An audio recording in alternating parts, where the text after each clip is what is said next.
તો નમસ્તે મિત્રો, સ્વાગત છે તમારું ફરી એકવાર ગુજરાતી ફેમિલી પર. પાવાગઢની આ સિરીઝના પાર્ટ 2માં તમારું હાર્દિક સ્વાગત છે. આપણે અત્યારે હાલ પાર્ટ 2ની શરૂઆત માચી જે એરિયો છે ત્યાંથી શરૂ કરવાના છીએ. અને આજે આપણે પાવાગઢ મહાકાળી માના દર્શન નહીં પણ ભદ્રકાળી માતાના દર્શન કરીશું. જો તમે પાર્ટ 1 ન જોયું તો પહેલાં પાર્ટ 1 જરૂરથી જુઓ. વિડીયો પૂરો જરૂરથી જુઓ, જેથી કરીને તમને જે મા ભદ્રકાળીના દર્શન કરવા જઈએ ને રસ્તામાં જે બધી જગ્યાઓ આવે તે બધી જગ્યાઓ તમને બતાવતા રહીશું. જે પતઈ રાજાનો મહેલ આવેલો છે તે પણ તમને બતાવીશ. તો ચાલો હવે ડુંગર ચડીએ.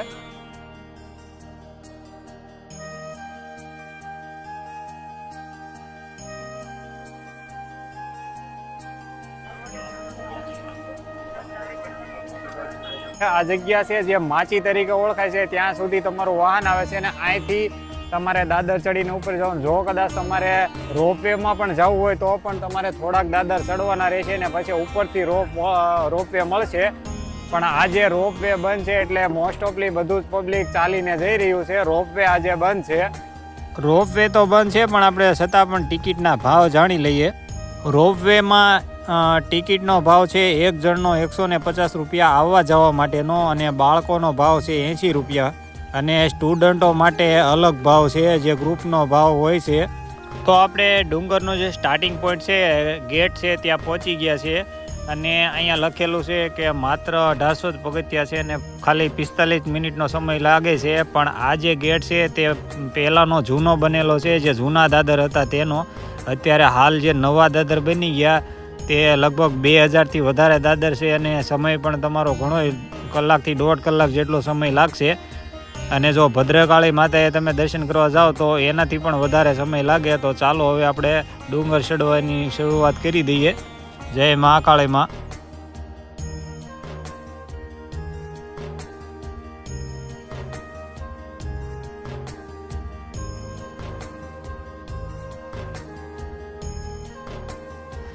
રસ્તામાં તમને ઠેઠ સુધી દુકાનો મળી રહેશે. ખાવા પીવા માટેની વ્યવસ્થા અને નાસ્તો ગમે તે વસ્તુ રસ્તામાં મળી રહેશે, એટલે આરામથી ડુંગર ચડવો.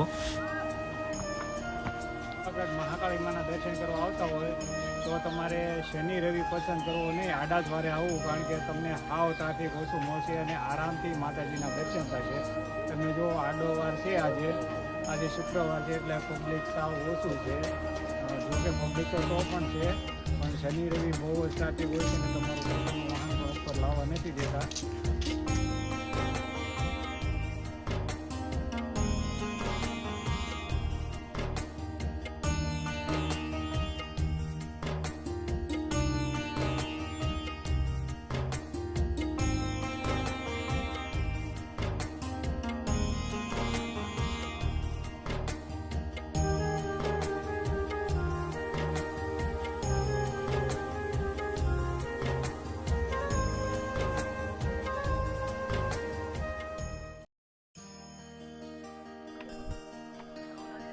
જો મિત્રો, આજે રોપવે સાવ બંધ હાલતમાં છે.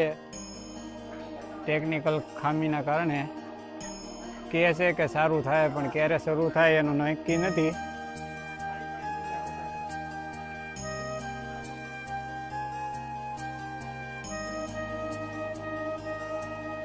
આ જે છે જે માચી પછી તમે દાદર ચડો એ પછીનો પહેલો ગેટ જે દાદરમાં બનેલો છે તે ગેટ છે. અને આ દાદરની સામે તે એક્ઝેક્ટ પહેલાંના કોઠાર બનાવવામાં આવેલા.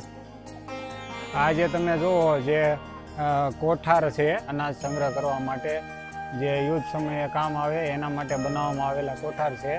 આમ તો અત્યારે બંધ હાલતમાં છે અને બહુ જૂના થઈ ગયેલા છે, એટલે અંદર જવાની મનાઈ છે. ગેટ બંધ છે એટલે આપણે અંદર જઈને તો વિડીયો નહીં બનાવી શકીએ, કારણ કે આ જે ઇમારત છે તે બહુ જ જૂની પૌરાણિક છે અને આખી જર્જરિત થઈ ગઈ છે.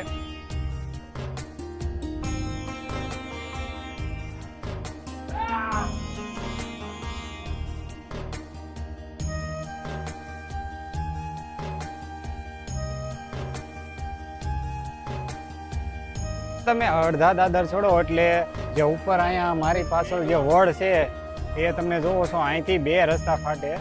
આ જે રસ્તો છે જે મહાકાળી માના મંદિર તરફ જાય છે, અને આ સાઈડ જે રસ્તો પડે જે ભદ્રકાળી મંદિર તરફ થાય છે. લગભગ મોસ્ટ ઓફલી બધા માણસો પાવાગઢ માતાજીના દર્શન કરવા આવે તો તે પાવાગઢ મહાકાળી માના દર્શન કરીને જ વયા જાય છે. ભદ્રકાળીના દર્શન કરવા લગભગ ઓછા માણસો જાય છે. તો આજે આપણે ભદ્રકાળી મહાકાળી માના પણ દર્શન કરશું. તો ચાલો પહેલાં ભદ્રકાળી માં જઈએ આપણે.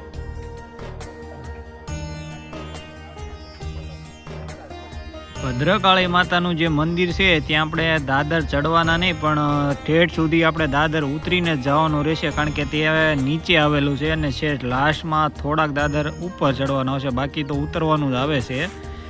અને તે આખો ડુંગર જે આ પાવાગઢ ડુંગર છે એમાંથી અલગ પડી જાય છે.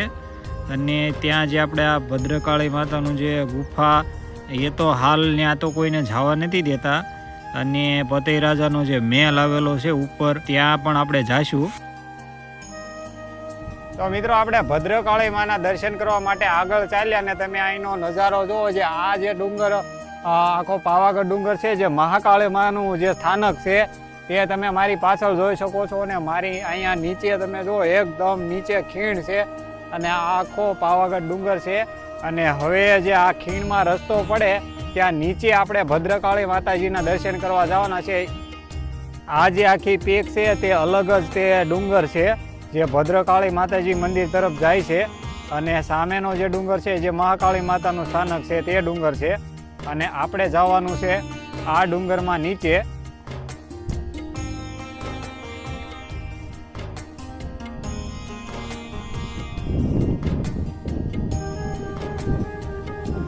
મિત્રો જે તમે મારી પાછળ જે પીક દેખાય છે, જે ભદ્રકાળી માતાજીનું મંદિર છે, મોસ્ટ ઓફ બધાએ પાવાગઢ મહાકાળી માના દર્શન કરવા આવે છે, પણ લગભગ 90% માણસો ભદ્રકાળી માતાજીના મંદિરે આવવાનું છોડી દે છે, કારણ કે ઘણું બધું નીચે અને દૂર જવાનું રહેશે. તો પહેલાં નીચે ઉતરવાનું હોય છે અને પછી પાછી આ પીક ચડવાની રહેશે, એટલે સમય એવો હોતો નથી. તો આપણે વિડીયોમાં પૂરું કવર કરીશું ને તમને ભદ્રકાળી માતાજીના પણ દર્શન કરાવશું. તો વિડીયોમાં અંત સુધી બન્યા રહો અને તમે આ નજારો જુઓ, કેટલો સુંદર દેખાઈ રહ્યો છે. ધુમ્મસ જેવું વાતાવરણ છે એટલે વિડીયોમાં એટલું ક્લિયર નહીં દેખાય.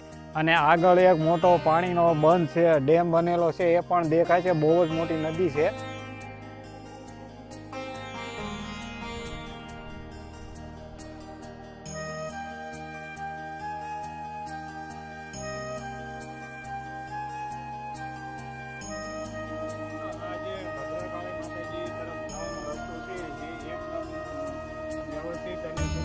બનાવવામાં આવેલો છે, ઠેઠ સુધી લાઇટિંગ ગોઠવવામાં આવેલું છે.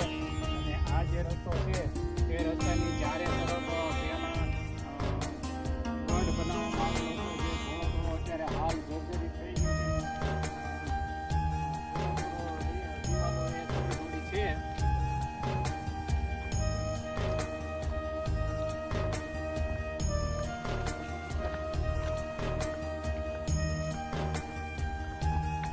જે ભદ્રકાળી માતાજીના દર્શને જઈએ, અહીંયા રસ્તામાં આ વોચ ટાવર જે રજવાડા વખતે પહેલાં રાજાઓ વખતે આ વોચ ટાવર બનાવવામાં આવેલો છે. આખો ચારે તરફ કિલ્લો બનાવેલો છે અને વચ્ચે નાના નાના રૂમ જે સેનાઓને રહેવા માટે બનાવવામાં આવેલા છે. જે પહેલાં બીજી સેનાઓ આક્રમણ કરે તો એનું ધ્યાન રાખવા માટે આ જગ્યા બનાવવામાં આવેલી છે. અને આ એવી જગ્યા છે કે ચારે તરફથી આખું પાવાગઢ નીચેનું ગઢ અને ચારે તરફથી બધી બાજુ નજર રાખી શકાય એવી જગ્યા છે.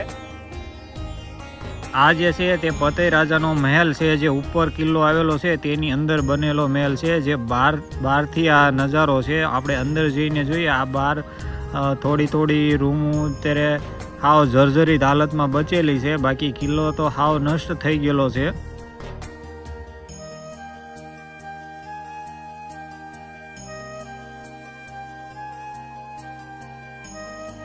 આપણે પેલેસની અંદર આવી ગયા છીએ અને જે પેલેસનો મેન ઓરડો હોય, મોટો હોલ, તેમાં અત્યારે હાલ હું ઊભો છું. અને આખો જ પેલેસ સાવ પડી ગયેલો છે, હાવ જર્જરિત હાલતમાં છે, ખાલી એના અવશેષો જ બચેલા છે. છતાં પણ આપણને એમ લાગે કે આ લોકેશન ઉપર કેવો સુંદર આ મહેલ ઊભો કરેલો છે. એવી મસ્ત જગ્યા છે, જે આ ભદ્રકાળી માતાનું જે ડુંગર સ્થાનક જઈ રહ્યું જાય છે ત્યાં રસ્તામાં પડે છે. ને આ એવી લોકેશન ઉપર છે કે અહીંથી ચારે બાજુનો નજારો બહુ જ સુંદર અને ચોખ્ખો નીચેનો નજારો પણ દેખાય. અને આ ઉપર બહુ જ મોટી ખુલ્લી જગ્યા છે, ત્યાં આખો પેલેસ બનેલો છે અને સ્ટેપ બાય સ્ટેપ ડુંગરમાં બનાવવામાં આવેલો છે. અને આ જે તમે જોઈ રહ્યા છો તે જે પેલેસની બહારનો નજારો છે. અને એ મહેલની જે છતનું પાણી, જે વરસાદી પાણી પડે એને આ કેનાલ દ્વારા આ એક કેનાલ બનાવેલી છે અને પીવા માટે એ પાણીનો સંગ્રહ જે અહીંયા ઉપર એટલે બધી ઉપર પાણીની વ્યવસ્થા કરેલી છે. આ કેનાલ દ્વારા જે આ એટલો મોટો જે માણસો તમે જુઓ, જે માણસો આ જોઈ રહ્યા છે તે પાણીનો બહુ જ મોટો ટાંકો બનાવવામાં આવેલો છે અને વરસાદી પાણીનું સંગ્રહ અહીંયા કરવામાં આવતું જૂના જમાનામાં. એટલી સુંદર વ્યવસ્થા ગોઠવવામાં આવેલી છે. જો મિત્રો, આ જે છે જે પાણીનો ટાંકો બનાવવામાં આવેલો છે, જે બહુ જ ઊંડો છે અને એનું જે મોટાઈ છે, જે ધાબુ જે બનાવવામાં આવેલું છે એ લગભગ 3 ફૂટ જેટલું જાડું છે.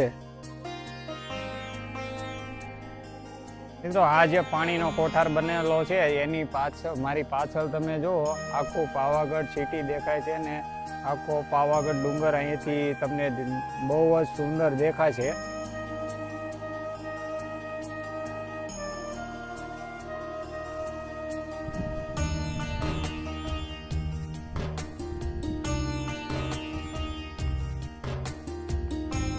અહીંયા જુઓ મિત્રો, અહીંયા પણ એક નાનું એવું તળાવ છે. અત્યારે હાલ તો પાણી સુકાઈ ગયું છે, બસ થોડું પાણી રહ્યું છે. તો મિત્રો, આપણે ભદ્રકાળી માતાજીના સ્થાનકે પહોંચી ગયા છીએ અને મારી તરફનો શાનદાર તમે ચારે તરફનો ખૂબસૂરત નજારો જુઓ. એટલો ઠંડો ઠંડો પવન વાય છે અને અહીંયાથી પાવાગઢ જે મહાકાળી માતાનું સ્થાનક છે એ એકદમ ચોખ્ખું અને આખો જ ડુંગર દેખાય છે અહીંથી. તો ચાલો આપણે ભદ્રકાળી માતાજીના દર્શન કરી લઈએ. આ જે મંદિર બનેલું છે તે ભદ્રકાળી માતાનું સ્થાનક છે અને આમ તો જે ભદ્રકાળી માતા છે તે ગુફામાં બિરાજમાન છે, પણ અહીંયા જે સ્થાનક છે ગુફાની ઉપર, ત્યાં આ મંદિર બનેલું છે. ભદ્રકાળી માતાના આપણે દર્શન કરી લીધા છે. મંદિરની અંદર ફોટોગ્રાફી તથા વિડીયોગ્રાફી અલાઉડ નથી. તમારે માં ભદ્રકાળીના દર્શન કરવા માટે સંયમ જ આવવાનું રહેશે. અને અહીંયાથી પાવાગઢ મહાકાળી માના દર્શન પણ તમે કરી શકો. મારી પાછળ જુઓ તમે, આ જે ડુંગર છે તે મહાકાળી માનું સ્થાનક છે, જે અહીંથી ચોખ્ખું દેખાય છે. વિડીયો ઘણો બધો લંબાઈ ગયો છે એટલે હવે પાર્ટ 3માં આપણે મહાકાળી માતાના દર્શન કરીશું.